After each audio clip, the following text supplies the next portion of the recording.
Hi friends, అందరికీ నమస్కారం. మీరు చూస్తున్నారు గనే ఇంటర్నెట్. రాజు యువ వికాస్ స్కీమ్ కంటూ మార్పులు చేర్పులు అనేది వచ్చాయండి. అది ఏ విధంగా వచ్చాయి, ఎలా ఉంటుంది అనే దాని గురించి గుడ్ న్యూస్ అయితే రావడం అయితే జరిగిందండి. దీంట్లో ఇప్పుడు మనం చూసుకున్నట్టయితే ఇన్కమ్ సర్టిఫికేట్ అందులో ఒకటి, నెక్స్ట్ రేషన్ కార్డు వాళ్ళు లేని వాళ్ళు కూడా అర్హులు అనేసి గుర్తించారు. ఇది ఏ విధంగా అప్లికేషన్ చేసుకోవాలి, ఏ విధంగా ఉంటుంది, ఇన్కమ్ సర్టిఫికేట్ లేకపోతే ఎలా అప్లై చేయాలి, రేషన్ కార్డు లేకపోతే ఎలా అప్లై చేయాలి, ఈ అప్లై చేసుకున్న తర్వాత ఎక్కడ ఫామ్ ఇవ్వాలి అనే దాని గురించి కంప్లీట్ ఇన్ఫర్మేషన్ అంతా ఈ రోజు ఈ వీడియోలో తెలుసుకుందాం. మీరంటూ ఈ వీడియోని ఎక్కడ స్కిప్ చేయకుండా చూస్తే మాత్రం ఈ వీడియోలో మీకు 100% డౌట్స్ అనేది క్లారిటీ కావడం జరుగుతుంది. ఎవరైనా మన ఛానల్ ఫస్ట్ టైం చూస్తున్న వాళ్ళు ఉంటే సబ్స్క్రైబ్ అనేది చేసుకోండి. మనం ఇంద్రం మిల్లుల గురించి, రేషన్ కార్డుల గురించి, గవర్నమెంట్ స్కీమ్ల గురించి, ఎటువంటి సంబంధించిన పథకాల గురించి వీడియోస్ అనేది రావడం. అలాగే ఈ వీడియోకి ఒక లైక్ అంటే చేయండి. లైక్ చేయడం ద్వారా తెలియని వరకు తెలియపరిచినట్టు ఉంది కాబట్టి లైక్ అనేది వెరీ. మనం అనేది వీడియోలోకి వెళ్ళిపోదాం. సుత్తి సోది లేకుండా డైరెక్ట్ మీకు మెయిన్ పాయింట్స్ అనేది చెప్తాను. మీరు గూగుల్కి వెళ్ళేసిన తర్వాత TSOBMMS అనేసి గూగుల్ టైప్ చేసుకోండి. టైప్ చేసిన తర్వాత మనకి ఇంటర్ఫేస్ అనేది ఈ విధంగా రావడం జరుగుతుంది. ఇక్కడ ఫస్ట్ ఆప్షన్ అనేది సెలెక్ట్ చేసుకోండి. సెలెక్ట్ చేసుకున్న తర్వాత ఈ విధంగా అనేది రావడం జరుగుతుంది. ఇక్కడ రాజు యువ వికాసం స్కీమ్ అనే రిజిస్ట్రేషన్ క్లిక్ హార్ అని ఉంది కదా, ఇది అనేది క్లిక్ చేసుకోండి. చేసుకున్న తర్వాత ఈ విధంగా అనేది రావడం జరుగుతుంది. ఇక్కడ క్లిక్ హార్ టు అప్లికేషన్ రాజు యువ వికాస్ స్కీమ్ అనుగా ఇది అనేది క్లిక్ చేసుకోండి.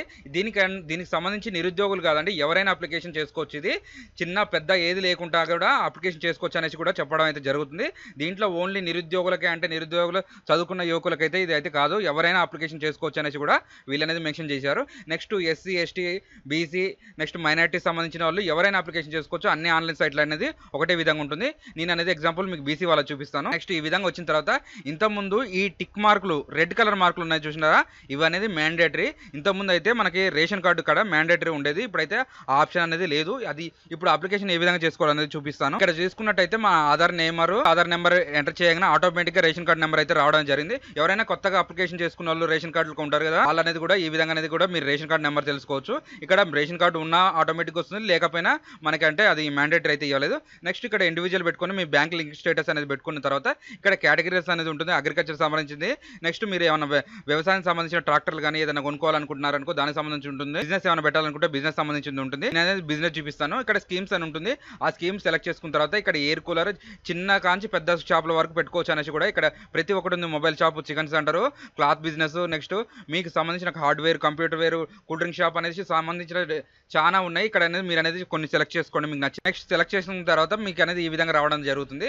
నెక్స్ట్ మీకు అవగాహన ఉన్న బిజినెస్ మాత్రమే సెలెక్ట్ చేసుకోండి. రేపన్నాడు మీరు బిజినెస్ పెట్టుకున్న తర్వాత వీళ్ళు అనేది ప్రూఫ్స్ అనేది చూసుకున్న తర్వాత మనకి ఇక్కడ కాస్ట్ అనేది 2 లక్షల నుంచి 4 లక్షల వరకు వీళ్ళు ఇస్తామనేసి కూడా చెప్పడం అయితే ఇక్కడ వచ్చింది.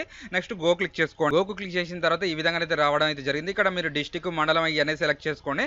అలాగే కిందికి వచ్చిన తర్వాత మీకు సబ్సిడీ ఎంత కావాలనేసి కూడా ఉన్నది. ఇక్కడ 2 లక్షల నుంచి 4 లక్షలు పెట్టుకోవచ్చు అని చెప్పారు. 4 లక్షలు అయితే నేను పెట్టి చూపించాను. 4 లక్షలు పెట్టడం అయితే 2,80,000 అనేది మనకు సబ్సిడీ కట్ కావడం అయితే జరుగుతుంది.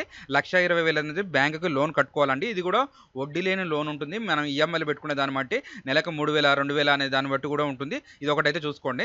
నెక్స్ట్ చాలా మంది బ్యాంకు చూపించట్లేదు, మాకు బ్రాంచ్ చూపించట్లేదు అంటారు. ఇందులో చూపించిన బ్రాంచ్ మాత్రం మీరు సెలెక్ట్ చేసుకోండి. మీ డిస్ట్రిక్ట్, మండలం సెలెక్ట్ చేసిన తర్వాత ఆటోమేటిక్గా బ్రాంచ్ అనేది చూపిస్తుంది. ఆ బ్రాంచ్ మాత్రం సెలెక్ట్ చేసుకొని మీరు అంటూ కొత్తగా అకౌంట్ అక్కడనే తీయించుకోవాలి. మీ దగ్గర అకౌంట్ ఉన్నది అయితే బ్రాంచ్ ఇక్కడ ఓపెన్ కావట్లేదు, అదొకటి అనేది చూసుకోండి. మీరు అలాగే చూసుకున్నట్టయితే ఇంతకుముందు ఇక్కడ నేమ్ యాజ్ ద క్యాస్ట్ ఉన్నది కదా, ఈ క్యాస్ట్కి అయితే మ్యాండేటరీ ఉంది, ఇన్కమ్కి అనేది మ్యాండేటరీ లేదు. ఇది కూడా ఒకసారి చూసుకోండి.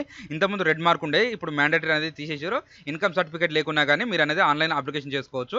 ఇవన్నీ డీటెయిల్స్ అనేది ఎంటర్ చేసుకున్న తర్వాత మీకు ఇక్కడ అంటూ అడ్రస్ ఉంటుంది, ఇంటి నెంబర్ ఉంటుంది, అదన్నీ సెలెక్ట్ చేసుకొని ఇక్కడ పాన్ కార్డు కూడా మ్యాండేటరీ లేదు, ఆప్షన్ అనేది ఉంది. పాన్ కార్డు ఉన్న వాళ్ళు పెట్టండి, లేదా మీరు ఈ లోపు మీకు లోన్ వచ్చే లోపు అప్లికేషన్ అనేది చేసుకోండి. నెక్స్ట్ ఫోటో అనేది మ్యాండేటరీ అన్నారు. ఫోటో ఒకటి, క్యాస్ట్ ఒకటి, మీ ఆధార్ కార్డు ఒకటి ఉంటే మాత్రం సరిపోద్ది. ఆన్లైన్ అప్లికేషన్ అనేది చేసుకోవచ్చు. ఇంతకుముందు caste, income, Aadhaar card, ration card కూడా ఉండాలని చెప్పారు. అట్లయితే ఇప్పుడైతే ఏం లేదు, ఈ విధంగా కూడా ఉంటుంది. ఒకసారి చూసుకోండి. ఈ ప్రివ్యూ కొట్టిన తర్వాత మీరు డీటెయిల్స్ అనేది సబ్మిట్ చేసిన తర్వాత ఒక ఫామ్ అనేది మీకు డౌన్లోడ్ కావడం అయితే జరుగుతుంది. ఆ ఫామ్ అనేది మీరు తీసుకెళ్లి మీ దగ్గర ఉన్న MPDO ఆఫీస్ లేదా గ్రామ పంచాయతీలు అనేది మీరు ఇవ్వాలండి. తర్వాత మీకు వెరిఫికేషన్ చేసిన తర్వాత లోన్ అనేది శాంక్షన్ అయిన తర్వాత మీకు అనేది కూడా అది రావడం అయితే జరుగుతుంది. ఇదండి ఈ రోజు వీడియో. ఈ వీడియోలో కనుక మీకు ఏమైనా డౌట్ ఉంటే ఖచ్చితంగా కామెంట్ అనేది చేయండి, దాని గురించి కూడా రిప్లై ఇవ్వడం జరుగుతుంది.